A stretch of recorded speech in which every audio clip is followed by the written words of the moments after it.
Good afternoon, Kipsters. It's Miss Fennell here to read a story with you today. And I just want to say that I miss you so much.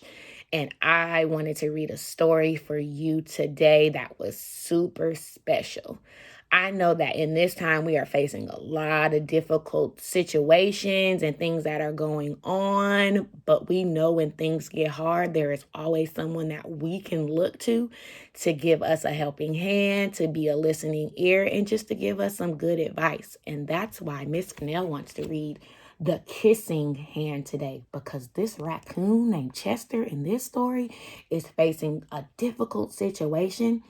But the person there for him is his mama. And we know that mommies are always there for us when we need them. So let's read this story by Audrey Penn called The Kissing Hand. And I'm sure a lot of our Kipsters have read this story before. So we are going to be super engaged to hear this story again. And I have a friend and his name is Scooter. And he came to read the story with us today. Are you ready, Scooter? Scooter says yes.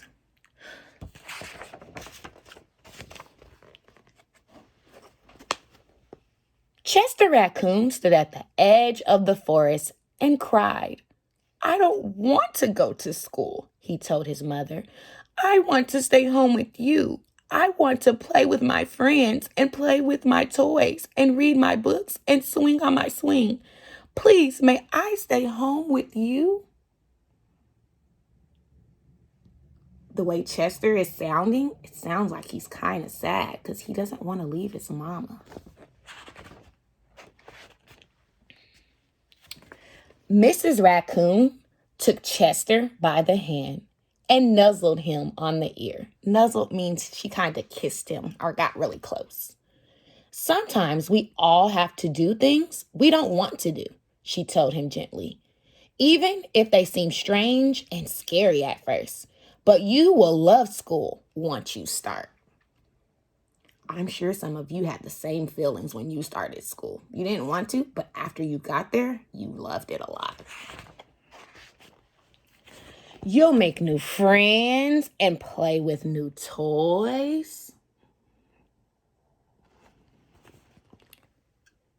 Read new books and swing on new swings. Besides, she added, "I know a wonderful secret that will make your nights at school seem as warm and cozy as your days at home." And if you wonder why Chester's going to school at night, he's a nocturnal animal. That means that he comes out at nighttime.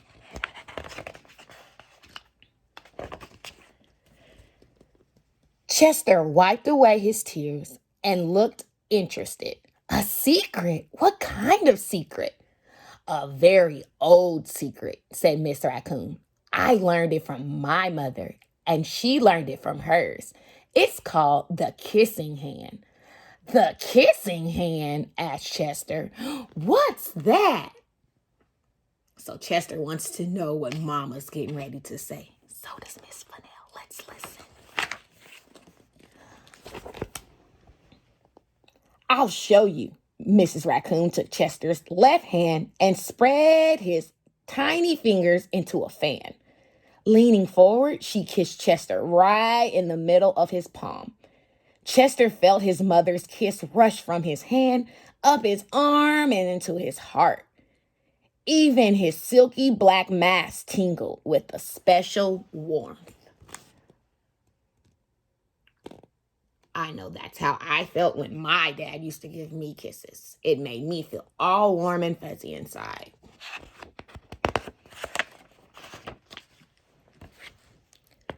Mrs. Raccoon smiled. "Now," she told Chester, "whenever you feel lonely and need a little loving from home, just press your hand to your cheek and think, 'Mommy loves you, Mommy loves you.'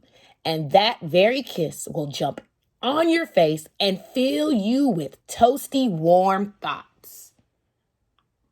That's super warm and fuzzy. Oh my goodness. She took Chester's hand and carefully wrapped his fingers around the kiss. "Now, do be careful not to lose it," she teased him. "But don't worry, when you're open your hand and wash your food, I promise the kiss will stick. So no matter what he does, the kiss is always going to be there.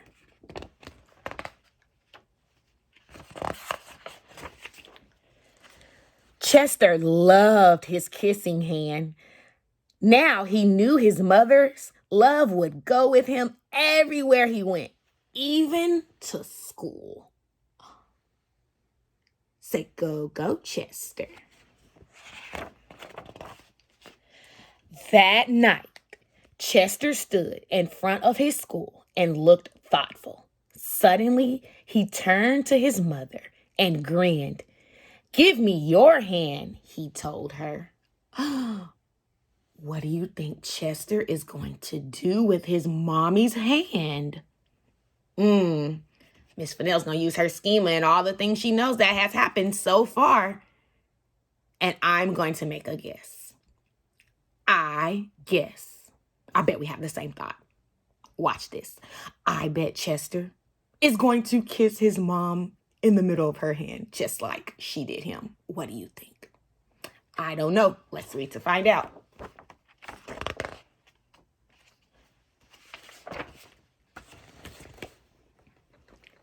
Chester took his mother's hand in his own and unfolded her large, familiar fingers into a fan. Next, he leaned forward and kissed the center of her hand. Say, boom, boom, nailed it.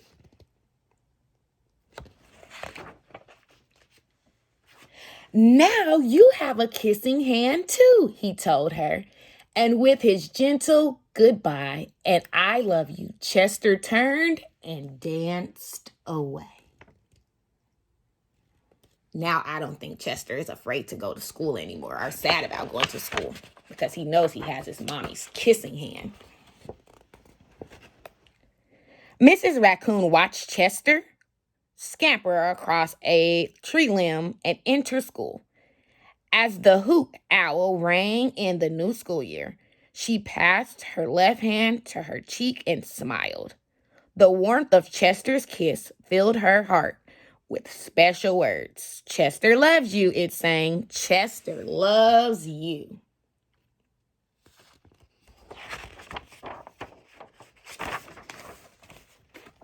The end. So, boys and girls, because I know this story is about mommies and their kissing hands, teachers can give kissing hands too. But Miss Fennell's not going to give a kissing hand. Miss Fennell's going to give a hug. So, right now, take your arms and spread them as wide as you can. And Miss Fennell's going to give you a hug from wherever you are. So that lets you know that Miss Fennell misses you and loves you a whole lot. And until we see each other next time, remember that when you're feeling lonely or when you're feeling sad because we're not in school, just raise your arms out and give yourself a hug and know that Miss Fennell misses you just like you might miss all of us. See you later, friends.